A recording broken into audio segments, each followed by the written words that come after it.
स्रोतों की तरफ भी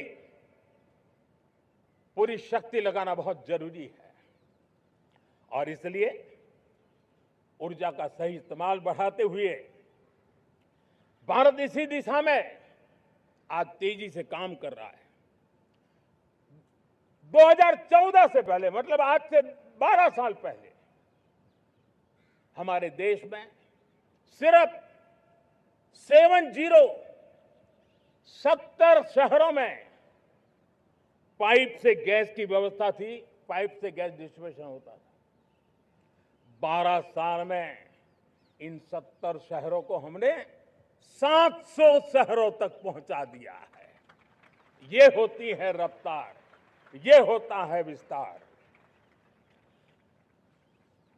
2014 के पहले मुश्किल से 20-22 लाख घरों में पाइप से गैस पहुंचता था। आज 1.25 करोड़ घरों में पाइप से गैस पहुंचाने का काम हो रहा है। 12 वर्ष पहले देश में सोलर एनर्जी की कैपेसिटी सिर्फ 2 गीगावाट थी। 2 गीगावाट, आज 160 गीगावाट हमने प्राप्त किया है लक्ष्य। मेरे प्यारे देशवासियों, मैं एक और जानकारी देता हूं। हमने इसका लाभ देश के मध्यम वर्ग को, सामान्य परिवार को मिले, इस तरफ भी उतना ही ध्यान केंद्रित किया। हमने पीएम सूर्यघर मुफ्त बिजली योजना चालू की और आज मुझे संतोष है कि इतने कम समय में 50 लाख घरों का सोलर एनर्जी का काम हम आंकड़ा पार कर चुके हैं। तेजी से चल रहा है और इसके कारण हजारों घरों का बिजली बिल 0 हो गया है। हजारों घर अपनी बिजली का उपयोग करने से अतिरिक्त बिजली आज बेच करके कमाई कर रहे हैं। हर परिवार को हम इस काम के लिए 80,000 रुपया सरकार की तरफ से एक एक परिवार को मदद दी जा रही है, तब जाकर के हम इस काम को पूरा कर रहे हैं। मेरे प्यारे देशवासियों, आपको जानकर के हैरानी होगी, ये जो हमारी रेलवे है उसका इलेक्ट्रिफिकेशन का काम हमारे देश में 1925 में शुरू हुआ था। 1925 में इलेक्ट्रिफिकेशन का काम शुरू हुआ, लेकिन 90 साल में 1925 से लेकर के 90 साल में सिर्फ 30% रेल का इलेक्ट्रिफिकेशन हुआ था। यानी 90 साल में 30%। हमारी रफ्तार देखिए, लक्ष्य को पाने के लिए हमारी दौड़ देख लीजिए।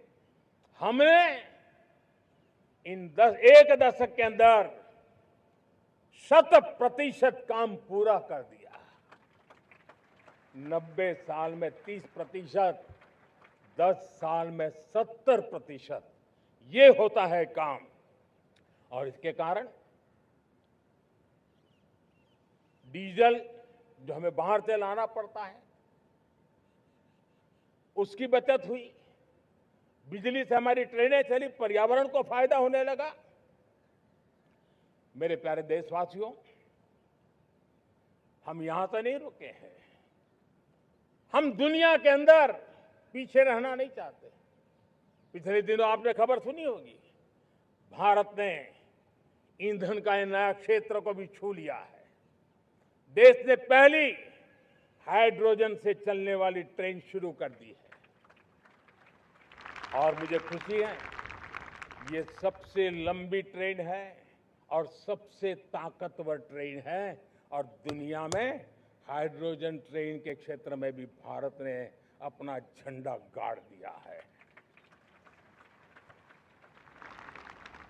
प्यारे देशवासियों, पिछले 10-12 साल हम लगातार 2047 के लक्ष्य को पाने के लिए दौड़ रहे हैं, एक के बाद एक सोपान सिद्ध कर रहे हैं। हमने सोचा भी नहीं था कि हमें इसमें भी कुछ मुसीबतों का झेलना पड़ेगा। पिछले 10-12 वर्ष में कितने संकटों का सामना करना पड़ा। कोरोना जैसी वैश्विक महामारी ने पूरी दुनिया को चिंता में डाल दिया था। सारी व्यवस्थाएं चरमरा गई थी। कोरोना से बाहर निकले, युद्ध की विभीषा की खबरें आने लगी। कहीं यूक्रेन तो कहीं पश्चिम एशिया, हर जगह पे तनाव का माहौल। और पता नहीं भविष्यवेत्ताओं ने तो न जाने क्या क्या घोषणाएं कर दी थी। देश को डराना, देश को भयभीत रखना, देश को चिंतित रखना, इसी में कुछ लोगों को आनंद आता है। वैक्सीन नहीं मिलेगी, कोविड में लोग बचेंगे नहीं, कुछ भी नहीं होने वाला। वेस्ट एशिया का क्राइसिस आया, पेट्रोल पंप पे पेट्रोल नहीं मिलेगा, गैस नहीं मिलेगा, डीजल नहीं मिलेगा, फर्टिलाइजर नहीं मिलेगा। सारी दुनिया भर की अफवाहें फैला करके भारत के लोगों को भयभीत करने का, डराने का, चिंता के अंदर डुबो देने का कुछ लोगों को आनंद आ रहा था। लेकिन देश ने देख लिया कि पिछले 10-12 साल की सुविचारित योजनाएं रंग ला रही है और हम इतने बड़े संकट के बावजूद भी नागरिक देवो भव के मंत्र को लेकर के जीते हुए भारत ने जो तैयारियां की थी, एक के बाद एक कदम उठाया था। सोचा नहीं था कि संकट आएगा, लेकिन उस संकट के समय में ये सारी चीजें काम आ गई और आज देश में गैस भी है, पेट्रोल भी है, यूरिया भी है। हम अपनी ताकत के ऊपर खड़े हो रहे, चल रहे। मेरे प्यारे देशवासियों, दुनिया के इन संकटों का प्रभाव हर किसी पर हुआ, हम भी अछूते नहीं। यूरिया के दाम दुनिया में 3,000 रुपया पहुंच गए एक बोरी का। आज भी हम मेरे देश के किसानों को वो बोझ सहने के लिए मजबूर नहीं कर रहे हैं। सरकार अपने कंधों पर वो बोझ उठा रहा है और दुनिया से जो 3,000 रुपया में यूरिया का बोरा हमें मिलता है, वो हमारे किसानों को हम सिर्फ 300 रुपये में दे पाते हैं। इतना ही नहीं, डीएपी आज दुनिया में बाजार 5,000 पहुंच चुका है, लेकिन मेरे देश के किसानों को दिक्कत ना हो, इसलिए 1,350 रुपये में आज भी डीएपी देने का काम हम कर रहे हैं। मेरे प्यारे देशवासियों, एक समय था जब मैं आत्मनिर्भरता की बात कर रहा था तो कुछ लोग, एयर कंडीशन चैम्बर में बैठ करके सोचने वाले लोग हमें बता रहे थे ग्लोबलाइजेशन का क्या होगा। लेकिन दुनिया देख रही है कि पिछले एक दशक में ऐसा लग रहा है कि दुनिया ने ग्लोबलाइजेशन बोलना ही बंद कर दिया है। जहां से ग्लोबलाइजेशन की आवाज आती थी वो बंद सुनाई नहीं देती है। दुनिया का हर देश अपनी अपनी संभालों के मिजाज की तरफ गया है। लेकिन दुर्भाग्य से इस संकट के कालखंड में कुछ लोगों ने अपना रुतबा दिखाने के लिए संसाधनों को वेपनाइज करने का खेल खेला है। दुनिया अपने पास जो कुछ भी है उसको वेपनाइज करने में लगी है। संसाधनों का वेपनाइज, रिसोर्स का वेपनाइज, पेट्रोल, डीजल, फर्टिलाइजर, दवाइयां, टेक्नोलॉजी की चिप्स, इतना ही नहीं, भूभाग को भी वेपनाइज किया जा रहा है।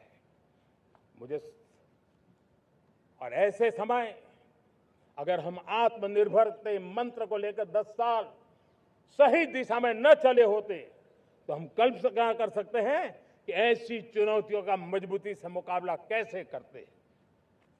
और हमारी तैयारियां निरंतर बढ़ती जा रही है। मेरे प्यारे देशवासियों, दूसरी तरफ आज भारत का प्रोफाइल पूरी तरफ बढ़ रहा है।